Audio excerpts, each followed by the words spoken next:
El balance semanal fue positivo para el peso, recuperó 1.50% de su valor.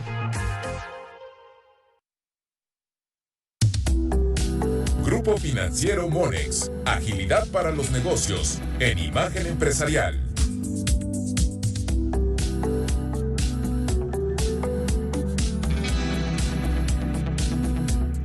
Son las 6 de la mañana con 16 minutos, esto es Imagen Empresarial y esta mañana me da mucho gusto saludar a José Roberto Solano Pérez. Él es gerente de análisis económico, cambiario y bursátil en Monex. Roberto, ¿cómo estás? Buenos días.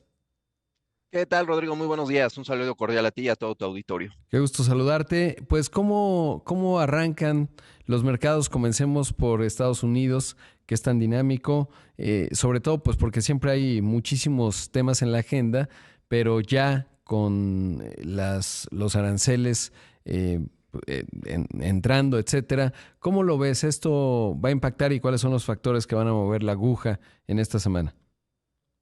Claro, mira, los mercados financieros mantienen cierto optimismo, recordando que tanto en el frente económico corporativo pues, han generado ciertas condiciones para que incluso los índices americanos pues, registren estos máximos históricos. Hay que recordar que desde que se publicaron las últimas cifras de empleo, la probabilidad de que la Reserva Federal realice un recorte en septiembre ha aumentado cercano al 80%, mientras que en el plano corporativo hemos platicado en tu espacio que las cifras corporativas de algunas empresas en Estados Unidos pues, han resultado mejor a lo previsto y esto ha generado que en su combinación pues se generen condiciones para que los mercados pues claramente tengan esta ilusión de un optimismo muy generalizado.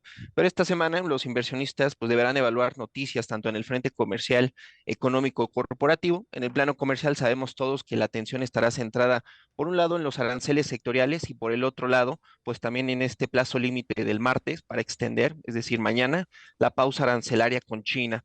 En el plano económico, pues una vez más, los datos macro en Estados Unidos serán clave, principalmente los datos de inflación, los precios al productor y las ventas minoristas. Bien sabemos que las cifras de inflación podrían ayudar a reafirmar esta visión que te decía de probabilidad de que el recorte en septiembre por parte de la Reserva Federal se concrete. Claramente, pues estaremos muy atentos a esta cifra. Y en el plano corporativo, hoy sorprende esta noticia, Ujú. Rodrigo, que en el giro pues, que estamos viendo de tantas noticias en el plano comercial, pues ahora Trump, existe una medida que posiblemente para Nvidia y AMD, pues tengan que de los ingresos, el 15% de los ingresos obtenidos de las ventas que se hagan hacia China, pues prácticamente hacer un pago, ¿no? Esto pues es un cambio importante. Sabemos que pues uno de los catalizadores que vivió los mercados hace un par de semanas fue que nuevamente la autorización de la venta de este semiconductor de H20 hacia el mercado chino, pues generó un impulso. Pues claramente estas noticias pues generarán pues mucha información y trazarán pues nuevamente la trayectoria de todos los mercados. Claro, va a ser interesante esto que mencionas, que en un momento lo comento, pero lo publican ayer en la noche, primero el Financial Times, luego el New York Times, etcétera. Y este sí que puede ser una suerte de impuesto. ¿Por qué? Porque si le suben 15% al H20 y también al de AMD que se llama, ese sí, ahorita por acá lo tengo anotado y ahora te digo es el MI 1308, que es el que le autorizaron a Nvidia para venderle a China, en medio de cierta controversia también, ¿no? Porque ha habido pues cartas que le han enviado a Trump diciéndole no le vendamos semiconductores avanzados a China porque nos van a alcanzar en la carrera por la inteligencia artificial, entendiendo que el H20 es un procesador mucho más limitado, ya no digamos que los Blackwell, que son los más avanzados de Nvidia, sino incluso que el H100, que era con los que se hicieron los modelos fundacionales. Pero relativo a esto que mencionas, a ver cómo lo interpreta el mercado, porque por un lado, de lo que se quejaba Jensen Huang, es que pues eso los iba a dejar en desventaja al final porque iba a generar más presión para que China desarrolle sus propios semiconductores. Creo que de todos modos lo va a seguir haciendo China, uno. Dos, pues estamos hablando de ingresos más o menos acumulados de 50,000 millones de dólares. Si le restas 15%, pero le das certeza, pues a lo mejor no es tan negativo, pero pues a ver cómo lo interpreta el mercado. Y ese sí, a diferencia de los aranceles, pues es un impuesto que le están poniendo a China porque pues probablemente el precio se va a ajustar, quizás no en 15, pero en 7.5, pero está conectado a lo que mencionaba Roberto en cuanto a si sigue la pausa en los aranceles entre China y Estados Unidos, y evidentemente a China no le va a gustar este aspecto. ¿Qué hay del mercado mexicano y del tipo de cambio del dólar? ¿Cómo lo observas? Claro, Rodrigo. Mira, sobre el tipo de cambio, hemos observado un proceso de consolidación en esta parte baja, en donde por ocasiones pues, se ha acercado a este nivel del 18.50, que para muchos es un nivel muy estratégico, pero con repentinos repuntes, como por ejemplo el día de hoy, pues, que lo vemos en 18.60. Nosotros observamos en la semana en donde se publicaron datos muy relevantes en Estados Unidos, en donde señalaba hace un par de minutos el tema del empleo en Estados Unidos, pues este momento de cierta recuperación en la debilidad del dólar. Sin embargo, pues nuestra debilidad, nuestra visión de debilidad sobre la divisa verde es estructural, es decir, todavía podríamos observar condiciones para que esta divisa mantenga cierta presión de debilidad.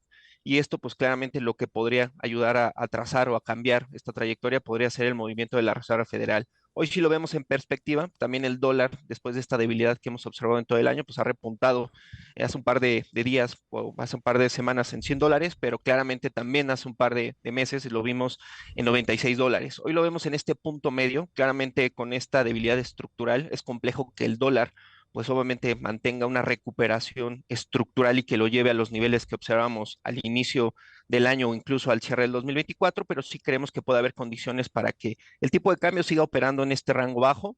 Y pues bueno, atentos a estas cifras de empleo y la trayectoria que creemos que esta semana, digo, claramente también podría generar mucho movimiento.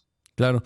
Ya por último, ¿cómo se han comportado los mercados de capital acá? Sobre todo porque el Banco de México previsiblemente recortó 25 puntos base, previsiblemente hubo una decisión diferenciada de Jonathan Heath y al mismo tiempo pues una inflación que va descendiendo, entender si tiene que ver con una desaceleración de la demanda. Ahora cuento lo que acaba de dar a conocer el INEGI en cuanto a la actividad industrial de junio, pero ¿cómo se ven los mercados de capital acá? Acá en México, fíjate que hemos observado un claro optimismo. De hecho, el mercado parecería que estuvo hace un par de días en un proceso de consolidación, en una parte baja entre 55.500 puntos y en la parte alta en 57.000 puntos. Hoy, claramente, lo que vimos el día viernes, pues fue una respuesta muy optimista. Sabemos que hay empresas que sí están mostrando cierta resiliencia, pero también yo creo que hay que tener un poco más de cifras puntuales, ya que pues algunas empresas se vieron favorecidas por el efecto del tipo de cambio, que lo vimos en este segundo trimestre y algunas han hablado que claramente enfrentaremos retos hacia el segundo semestre del año que ya estamos viviendo. Creemos que en general el mercado puede mantener este optimismo que hemos observado en este año, recordando que partimos de un punto muy bajo al cierre del 2024, pero pues obviamente dependerá el rendimiento tan favorable que ha mantenido, pues que se sostenga con las cifras corporativas que conoceremos pues obviamente mucho más adelante y que algunas empresas clave, puntualmente las del consumo y algunas otras, pues sigan mostrando cierta resiliencia ante una coyuntura, Rodrigo, que hemos observado pues que claramente sigue generando retos puntualmente en el frente económico. Sin duda. Pues Roberto, siempre un gusto platicar contigo. Gracias. Rodrigo, excelente semana. Un saludo cordial a todo tu auditorio. Un abrazo. Hoy escuchamos a José Roberto Solano Pérez, gerente de análisis económico, cambiario y bursátil en Monex.